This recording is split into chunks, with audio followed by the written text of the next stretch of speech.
I wanted to talk about living your ideal life according to you because I was listening to a lady talking about her being 26 and not married and not happy that she's the last one to be married. And I get where she's coming from. I get it. When you're that young, you do have these kind of feelings of how you should be and how your life should be.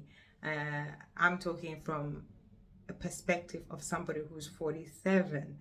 Oh, so it's a big difference. My life experience has taught me absolutely different.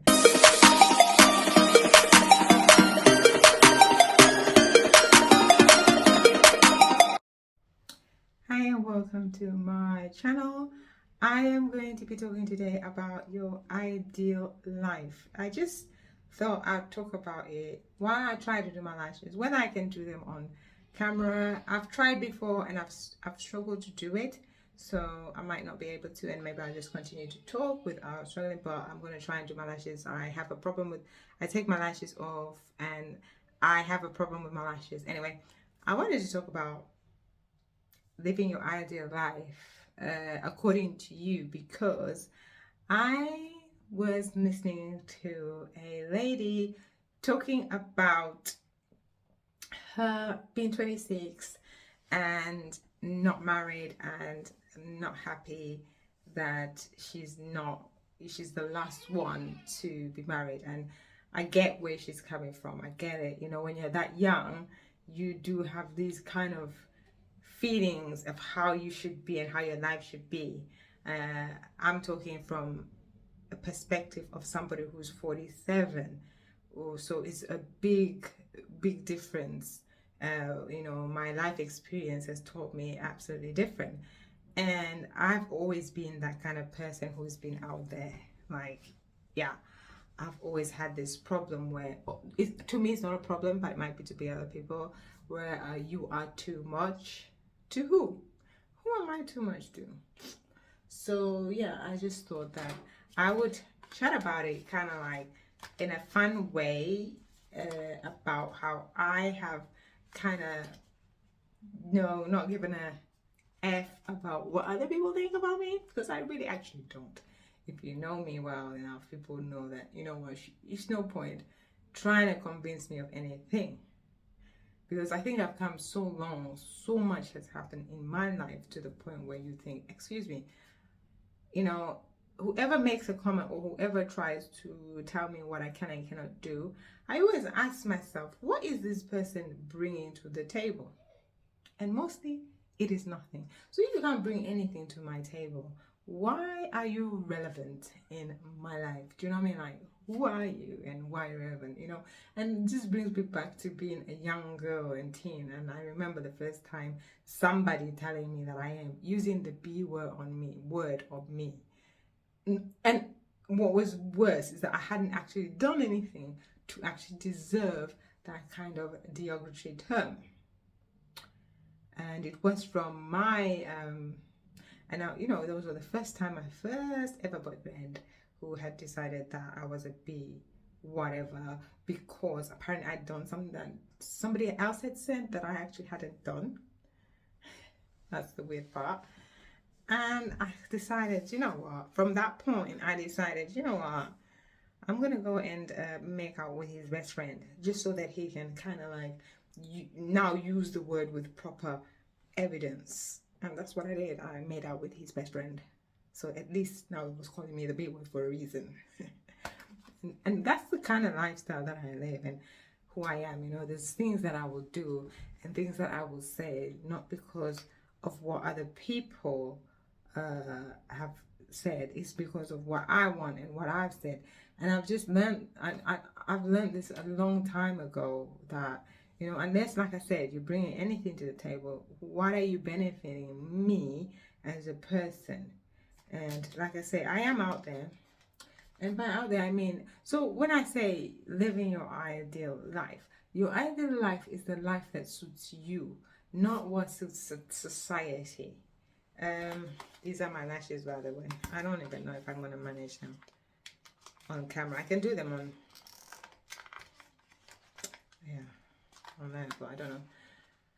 It's the life that suits you. What's the life that suits you as an individual, not what suits society? Because, like, as that lady who has inspired me to talk about this was saying, is that she feels like she's left behind. But according to who?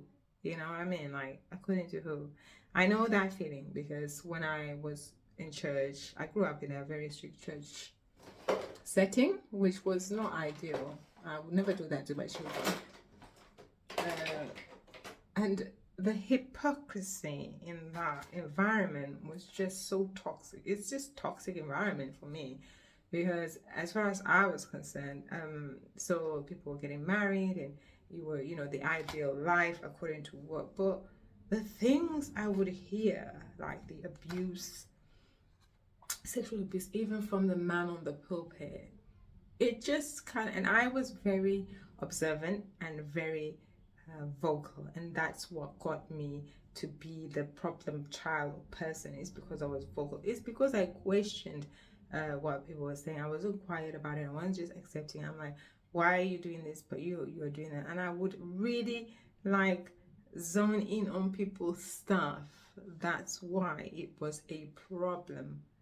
That's why it was a problem, not because I was that, but because I was very vocal and always have been and always will continue. I mean, I was vocal in my past relationship because the man was trying to fool me to believe that things were right when they weren't. So what am I trying to say? Like, ideally, your ideal life is the life you choose, not the life society chooses for you. I'm going to try and get this open. I can't get them open. So living an ideal life is finding a life. I've opened them. It's finding a life that suits you specifically. So it fits you, it fits your lifestyle, it fits your personality, it fits your character, it fits who you are. And also finding an ideal life, having an ideal life is also being around people who are accepting of you as a person. And you know, there are specific people who will be suitable for you. You know, I've realized there's some people who just don't work with you. They don't like how you are. They don't like your morals. They don't like what you do. They don't like what you say. They don't know how you behave. Those are not the people for you. They're not the people for you. The people for you are the people who don't mind that, and they're not, you know, bothered about who you are, what you do, and how you do it. Those are people that who will just be okay with who you are. But on the opposite side is that you are also okay with who they are. You know, it's not just a one-way street, it's a two-way street. You two will be okay with who they are. And I kind of like had to kind of like accept that also, that on my side, you know, I want people to accept me as I am, but am I accepting them as they are?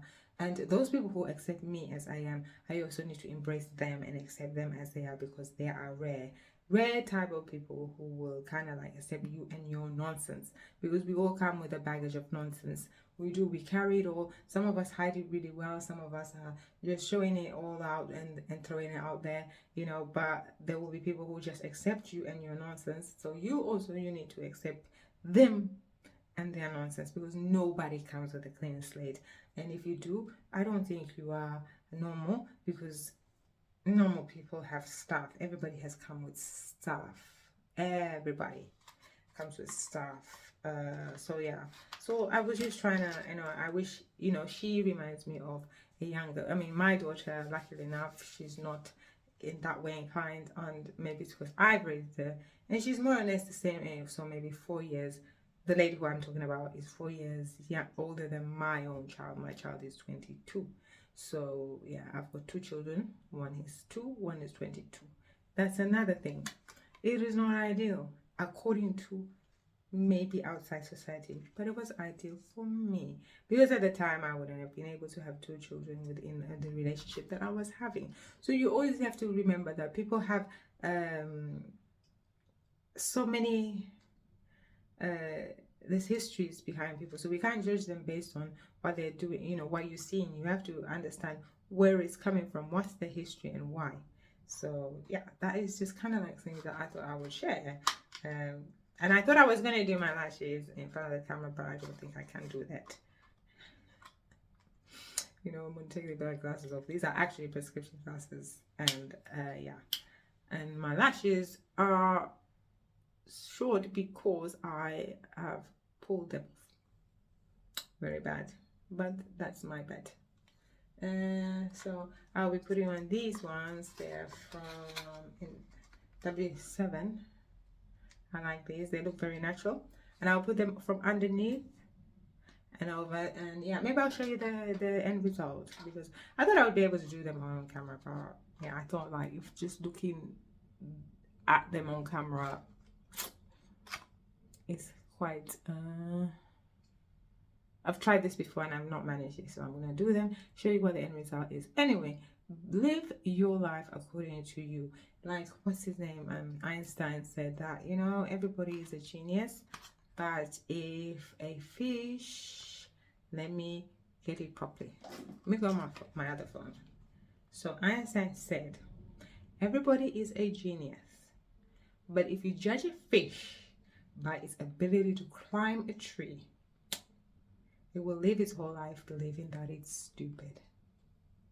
So we need to just follow our path, and it's very difficult in this day and age with all this social media and everything that's going around. It's really hard to kind of like just do you, but you really need to, because you will attract those people who are right for you. If you pretend to be somebody that you're not, you're going to attract people who are not right for you. Then you wonder why you have all these people that are not right for you in your life.